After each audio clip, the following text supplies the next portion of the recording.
Hello everybody, it's Wyvern here with another bit of Total War Warhammer 2 quick match gameplay. This time around we are playing on the map Ethel Tamarha in a matchup of Vampire Counts against the Dark Elves. I'm playing as the Strigo Ghoul King this time around, and I wanted to give a shot to Terrorgeist Goon Squad actually. So one of the more common strategies I've been seeing against Vampire Counts is just massing monstrous or large units now. Oftentimes you'll see multiple Black Dragons, sometimes you'll even see Hydras. It's not the rarest thing because obviously vampires can't bring missiles. And usually these will be coming escorted with Dark Shards, but I did want to give a shot to sort of a monster build with which you could actually take over the skies and then dive bomb the enemy backline with terror bombs and that sort of stuff. So for that I decided to bring Strigo Ghoul King and 2 Terrorgeists. So, as I mentioned for my lord, I did bring the Strigo Ghoul King. Now the Strigo Ghoul King has an interesting layout of magic. He has a mixed bag. But I actually stripped him down to very little. Going along with the kind of lord hunting build, I did bring Spirit Leech, and that was it for as far as spells are concerned. I also did bring his unique items, the Opal Amulet, as well as I actually do believe I just brought the Opal Amulet here. So nothing fancy. That does give me some physical resist though, and I'm bringing him alongside 2 Terrorgeists. Now, one of the important things to remember is that all these guys do cause poison damage. All of them have decent armor with 80. They have built-in regen and a bonus versus large, which makes them much more competitive against monstrous units like, say, dragons. And really actually means that they will be able to really trade with monsters pretty effectively in a similar manner to, say, an Arachnarok Spider can actually trade really well with a lot of monsters units simply because that is poison.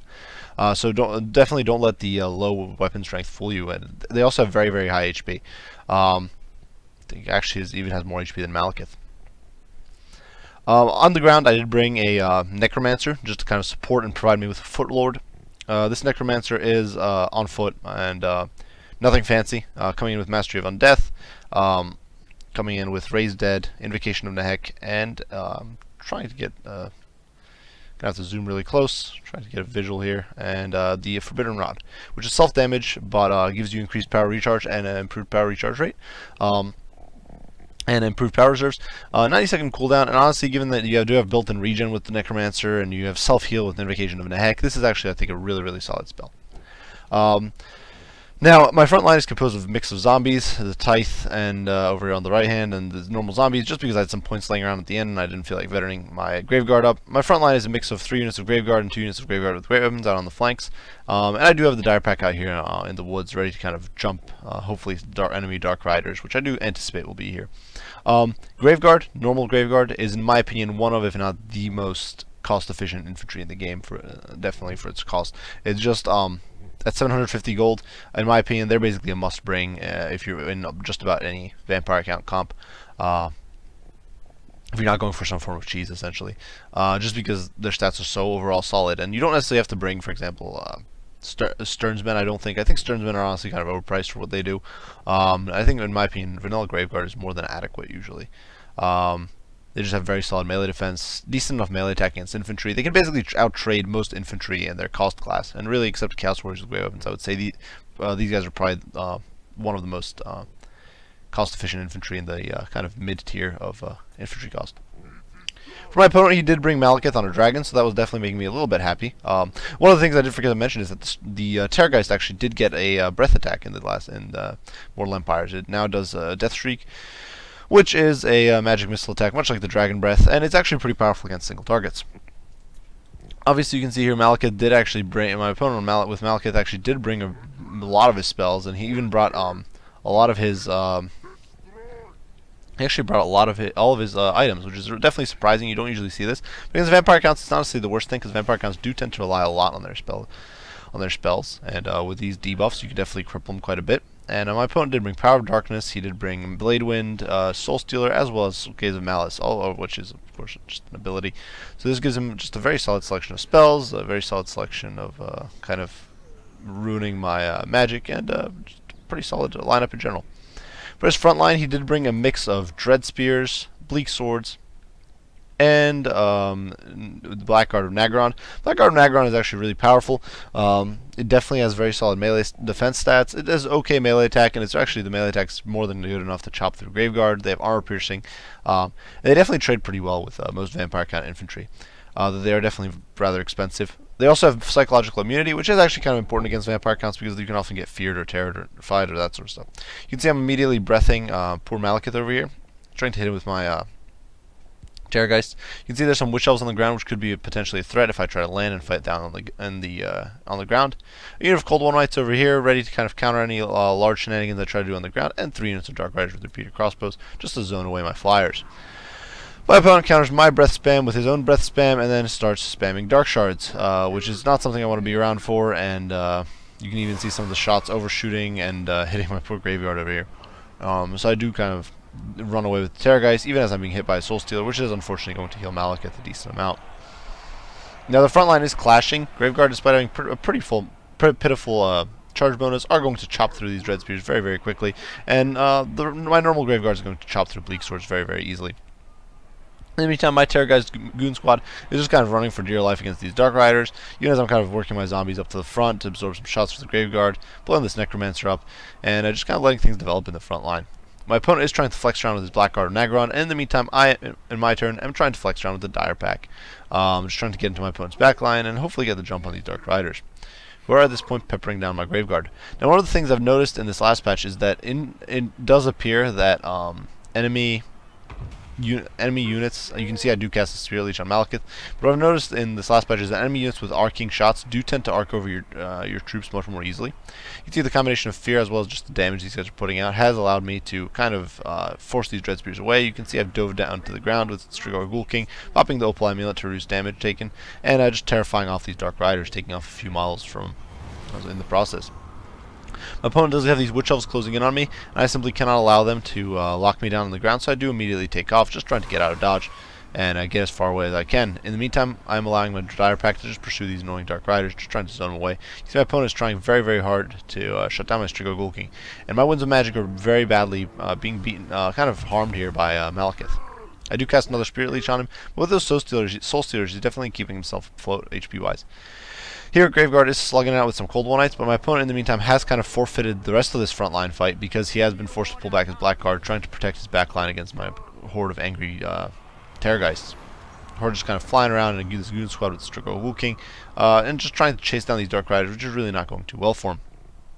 Over on this flank, you can see my Graveguard is chopping through these poor Bleak Swords, though unfortunately the Blackguard does get hit with the Murderous Prowess, so they're going to chop through this Graveguard as well. So definitely not the best situation. Over here you can see the Dire Pack is having a pretty good time of it, zoning away these Dark Riders, picking up a few kills here and there, but nothing too fancy. My opponent in the meantime is doing his very, very best to focus down my poor Strigor Ghoul King, who's kind of pincered between multiple angry Dark Riders and just struggling in general. He was casting some breath attacks, trying to shut down these flyers, and just not having the best time of it.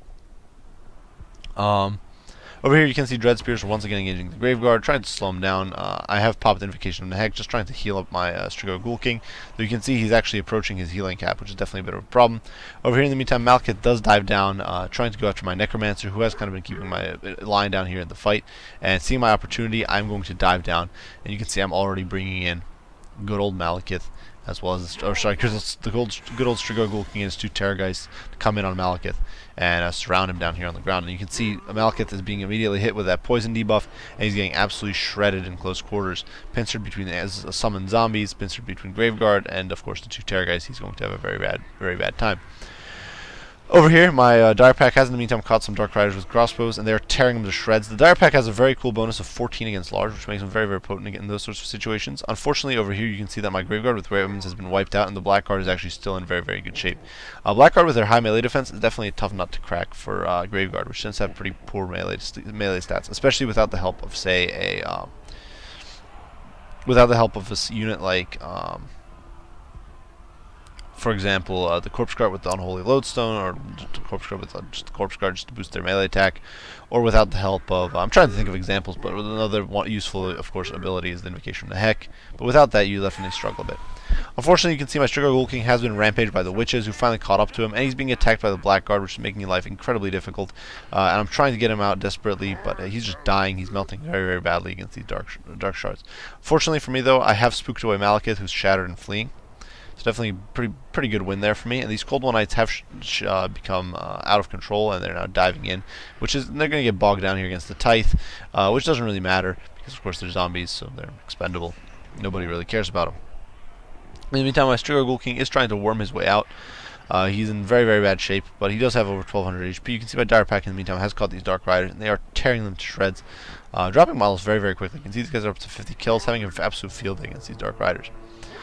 In the back line, my opponent has finally noticed these missing Bleak Swords and Dread Spears, who are finally kind of pulling back. You can see Dark Riders still peppering me down, but they're not really in the position to kind of quite kill off my Strigo Ghoul King, who is taking quite a bit of damage, but I do pop the Opal Amulet, and his morale will recover enough for him to heal. You can see down here on the ground, these Cold Wall Knights are in a very, very bad shape. 9 models left. You can see down here, it's really coming down to the Sword of Witch Elves and Terrorgeist. I do believe against a bunch of Graveguard, but you can see the Witch Elves really aren't that great against Graveguard. One of the things I've found, one of the reasons, and you can see that we do end with a Pyrrhic victory here. One of the important things about Graveguard is that their armor is actually very solid at 90. So they're very against the vast majority of non-armor of mid-tier infantry, which is non-armor piercing, even if it's anti-infantry, like say Witch Elves or Dark Corsairs or Black Ark Corsairs, sorry, or War Dancers and just those sorts of units in general, or for example the vast selection of orc units. So you've got, of course, Savage Orc big guns and those sorts of units, or even Star Warriors. Against all of those, Graveguard will perform very, very well because they have very high melee defense and they have very solid armor at 90. And they themselves can hit them fairly often because most of the units tend to have fairly poor melee defense, and the Graveguard does get a bonus against infantry. So in my experience, Graveguard is just a very, very cost-efficient infantry unit. You can see that here they perform pretty well, despite in some cases kind of just being outmatched. The Blackguard is definitely much stronger. These guys still performed well enough. And you can see the Graveguard with the right way of weapons also had a pretty good time of it. Although obviously they're much more expensive, and in my opinion they're not quite as cost-efficient because they are more expensive and don't have shields. A bit of more of a niche unit. Obviously, these guys have silver shields, and I think that against Dark Elves, honestly, there's only really two infantry units Dark Elves can field to shut you down with Executioners, Black Swords, or Executioners and Blackguard. My Terrorgeist did not perform that well, and neither did Strigo Ghoul King. I definitely think it was a bit of a mistake trying to run this goon build, but it was a lot of fun just running around with 3 Terrorgeists, trying to ambush my opponent. The zombies were just there for cannon fodder. Same with the Necromancer. The Dire Pack performed surprisingly well, and definitely gave me like greater respect for this unit. I've been seeing it much more often lately, often in conjunction with the unit of Blood Knights, and it's definitely a very, very potent unit. I definitely am of the opinion that Dire Pack is perhaps not a must pick for vampire counts. I think it's definitely a very, very useful unit against factions that bring us solid skirmish presence. For my opponent, you can see the Blackguard performed really well. The Cold Wall Knights performed really well. Of course, it's a little iffy. You kind of got to guess what units they were fighting against. Some of these units might have been fighting against zombies, which obviously makes these kill counts a little less impressive. But nonetheless, you can see some of our Graveguard were wiped out completely. A lot of them took massive casualties. So definitely was a very tough fight on the front lines. And he very focused out the Strigo Ghoul King very, very effectively. So definitely a good game to my opponent. It was very, very tight, very fun. I do hope you guys enjoyed this video. If you did, be sure to leave a like and subscribe down below for to keep up with additional content. If you have any comments, criticism, any questions about Total War Warhammer or anything like that, be sure to post those down in the comments, and I will respond as soon as I'm able. As usual, guys, I do appreciate you all for watching, and I will see you all in the next one. Bye for now.